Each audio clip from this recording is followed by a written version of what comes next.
Okay, Clive, congratulations to the championship title. How was the preparation for you, and how did you manage as a coach to keep the motivation high? For me, it was easy enough with the players and their commitment, to be fair. We had a good 2-month pre-season where we worked on building skills but with a game plan in mind. When we set out with the structure, it's always, as a coach, looking at what we had available player-wise. So with the size of the American guys, the influence they brought from the military side, fitness was never going to be an issue. So we worked our game plan around a very expansive sort of style. But it was about just making a simple plan that everybody understood.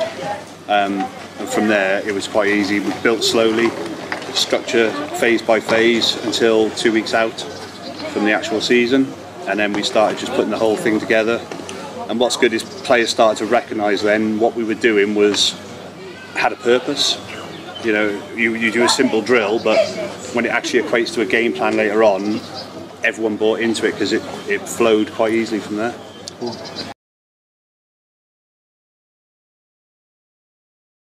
I left here when the Rogues was just about to sort of dissolve. There was a lot of funding back then from the Royal Air Force and community on base. When we lost that sort of aspect, then it had to become a German club. So there was always a transition period, and it was moving from certain areas. The president and the vice president can obviously talk a bit more about the politics with all that. But we found that nothing changed in the aspect of how we played, the sort of style, anything else from when I was here last time. It was just more about logistics, about understanding the way that German rugby was being run, because we were more of an invitational team almost.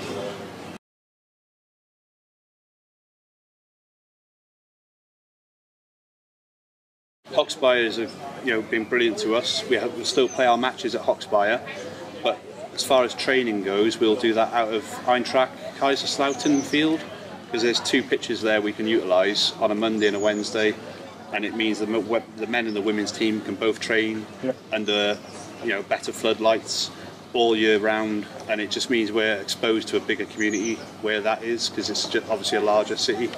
And hopefully seeing some rugby posts up in the middle of town, if there's a player that doesn't even realise there's rugby in the community there, we'll just hopefully drag him in and hopefully expand the whole world of rugby in the town. Yep.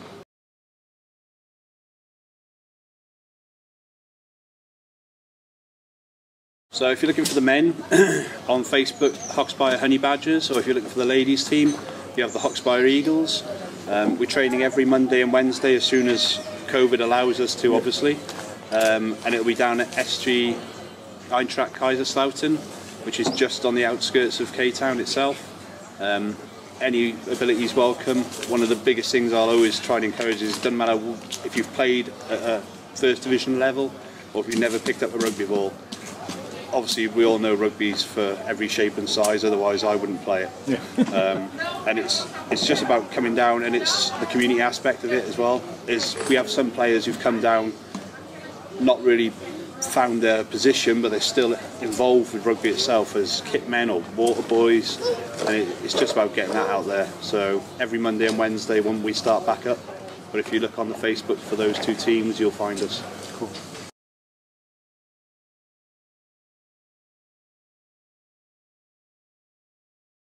I think for us now, because we've built a player base of around 60 to nearly 70 players, and it's about making sure everyone's satisfied with what they're getting for their money almost, that you paid to join the club, and we want to make sure everyone's playing. So we've planned for this year, we will be staying in this league, hopefully winning it again unbeaten. Mm-hmm. And then the next year we're going to make sure we put everything in place so that we can go up to Bundesliga 2. But at the same time, we want to keep a team in the RLP league so that we've got a development side. Yep. And if you play well in that, you step up to the Bundesliga. If you're not playing well, you come down. And for this next season, we're looking to find as many fixtures as possible as friendlies, so that we can make sure everyone is getting an ample game time, yep, which is the way forward. You can't improve if you're not playing. Exactly.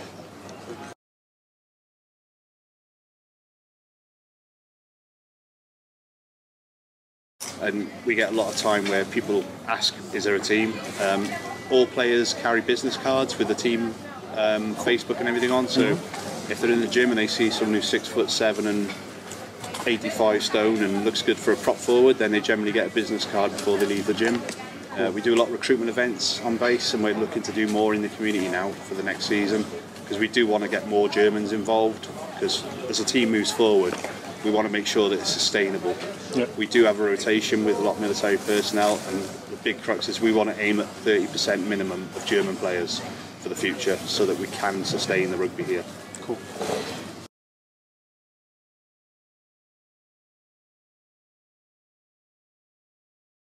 It's something the president's looking at right now. We do have a tag rugby in the area. The Marauders, thank you, mate. And hopefully that will carry on. It's being run at the moment by the British community on base. It's mainly aimed at very young kids, but we are looking on the high school aspect as well. And I think if we did move closer to somewhere like K-Town for training, it would open up a lot more avenues for the schooling around there, and more children that we can probably tap up to get them involved in the game itself. US high schools we've spoken to about things. We have a touring team next year, the RAF Police Flying Pigs coming over. We're looking to play a game at the high school and advertising it on base to get people encouraged to come and watch, to get an idea about rugby, so we can try and encourage players to get involved at a younger age.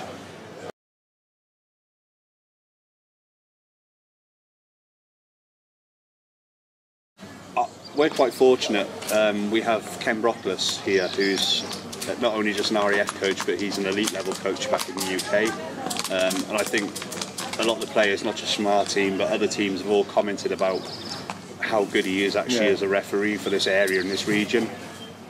So he's really the man for that. I normally annoy referees as a player rather than actually encourage people with refereeing.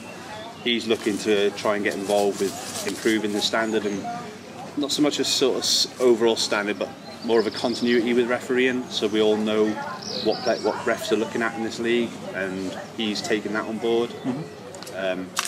Coaching wise, we've taken this time now in COVID, me and my coaching setup, to ask players to do a self-assessment, to feed back to myself, and we analyse the players over the last few games they've played, give them feedback on our Hochspeyer feedback sheets, areas to improve, ways to improve, and quite a few of the older players who maybe are a bit slower now, there's some that we do believe have a real good future in coaching. They can bring an awful lot, and some of them being German as well, it'd be great for this area if there was German coaches involved, because obviously with the military we tend to move around, and it'd be nice to have a stable coaching setup here for the future.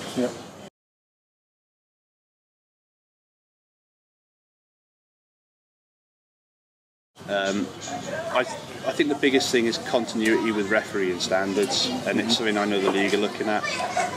It's about knowing that all referees are looking at the same sort of thing at every game, rather than one week somebody's very hot about offside, you give away 42 penalties, you try and fix that, and the next week you've got someone who's hot on the rucks and mauls, and it's about being able to tell my players you have to try and play a referee. So I think getting the referees to all be along the same song sheet is the biggest way forward now, and once that improves, the standard around that improves, because we all know where we're at, and we can coach to that then, and it makes the whole game more enjoyable.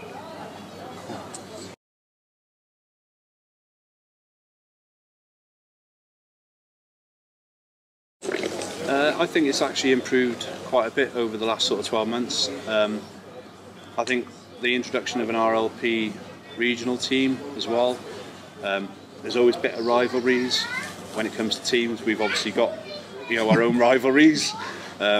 We've actually come out on top this year in the rivalry aspect, but I think having players to go away and do a joint regional team will be much better, because you get to know people rather than just some guy you smash on a Saturday. It can actually be someone you can learn from, which I don't think we do very often. We don't learn from other teams as much as we could.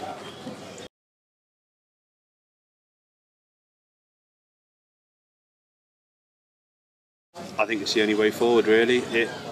Everyone has a challenge in rugby. For my team at the moment, its challenge is to get in the big games. We obviously target certain teams that we want to beat, and we do know there's weaker sides that we can probably play newer players in. So in a club level, it's about being selected for the certain matches, and I think when you get to that level, then it's about what's your next progression and being selected for a regional league. And then if you're a German national, the German sevens or the German national, I think it's about that progression, and it does need that, and it's a good option, it's a good way forward.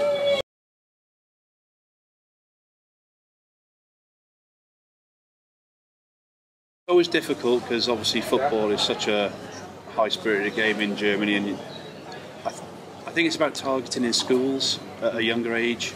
You have to get people on board earlier. Whether that's possible, I'm not sure. I do think that maybe now it's an Olympic sport, you can push more in the sevens, because once you get people involved at a younger age in sevens, and also the tag rugby and touch rugby initiatives, one thing we found in Wales was touch rugby became quite a big sport. Yep. We're talking about 100 and odd teams turning up at a tournament, and it was people of all abilities, it was mixed teams, men and women, all ages, and it got people involved in rugby who wouldn't normally get involved. Yep. And I think in the off-season you need to target an area off-season from regular soccer so people have something to follow. And touch rugby tournaments, they don't destroy grass, they're in the summer, you know, they don't take much setting up, it's 6 cones and a ball. Yep. And you can get kids involved at all levels, and I think that's probably the way you really need to push now.